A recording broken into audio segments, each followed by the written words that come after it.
বেলাল, এটা কেমন জুলুম? কতদিন হলো তোমার কণ্ঠের আজান শুনি না। বেলাল রে, তোর কি মন চায় না আমি নবীর জিয়ারতে আসতে? বেলাল আয়, আমি নবীর জিয়ারতে আয় রে বেলাল আয়, কতদিন হলো তোমার কণ্ঠের আজান শুনি না। স্বপ্ন যখন নবীজি দেখাইছে, এ মুসলমান, হযরত বেলাল সুদূর সিরিয়ার দামেস্ক থেকে পাগলের মতো দৌড়াইলেন, পাগলের মতো ছুটে আসলেন। যখন মদিনাতে আসলেন তখন তাহাজ্জুদের সময় চলতেছিল। তাহাজ্জুদের সময় চলার সময় হযরত বেলাল রাদিয়াল্লাহু আনহু কাঠের জালি দিয়ে তখন রওজা শরীফ ঘিরে রাখা ছিল। ওই জালির পাশে বসে বসে জালির সঙ্গে মাথা ঠেকাইয়া নবীর পাগল বসে বসে গুনগুন গুনগুন করে কাঁদে আর বলে, হুজুর আপনি আসতে বলেছিলেন, গোলাম এসে হাজির হয়েছে। নবী গো, আজান দিতে বলেছেন, আমি আজান দিলে আপনি আগে নামাজে আসতেন, এখন আজান দিলে কি নবী আপনি নামাজে আসবেন? হুজুর এখন আজান দিলে কি আপনি নবী নামাজে আসবেন? নতুন মুয়াজ্জিন আসছে আজান দেওয়ার জন্য, এসে দেখে নবীর মুয়াজ্জিন বেলাল কাঁদে। ডাক দেখে মদিনাবাসী শুনছো, নবীর মুয়াজ্জিন ফিরে এসেছে, বেলাল আসছে, বেলাল ফিরে আসছে। এই কথা শোনার পরে সব সাহাবী ঘর থেকে বের হয়ে দৌড়ায় এসে দেখে বেলাল কাঁদে।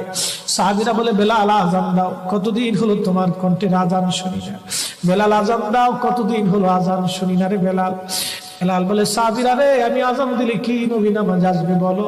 সালমান ফারসি রাদিয়াল্লাহু আনহু ডাক দেখে, সাহাবীরা আমাদের কথায় বেলাল আজান দিবে না, তোমরা যাও দেখো হাসান আর হুসাইন দুইজন ঘরের মধ্যে আছেন।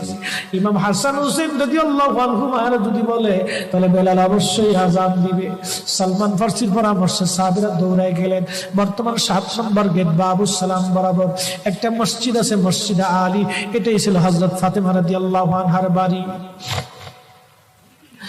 এই বাড়িতে দৌড়াই যাওয়ার পরে ইমাম হাসান হুসাইন রাদিয়াল্লাহু আনহুমা দুইজনকে নিয়ে আসা হলো।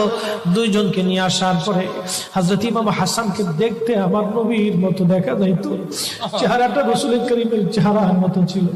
নাতি দৌহিত্র নানার চেহারা পেয়েছিলেন, ইমাম হুসাইন ও নানার সুরত পেয়েছিলেন। দুই ভাই নানার সুরত পেয়েছিলেন।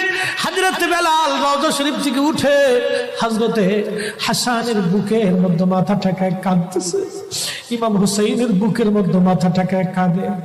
হযরত ইমাম হাসান ডাক দেখে, নানার মুয়াজ্জিন, কতদিন হলো তোমার কণ্ঠে আযান শুনি না।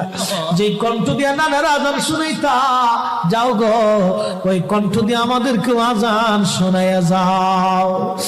যখন হযরত বেলাল ইমাম হাসান এই কথা বললেন, হযরত বেলাল দৌড়ায় গেলেন।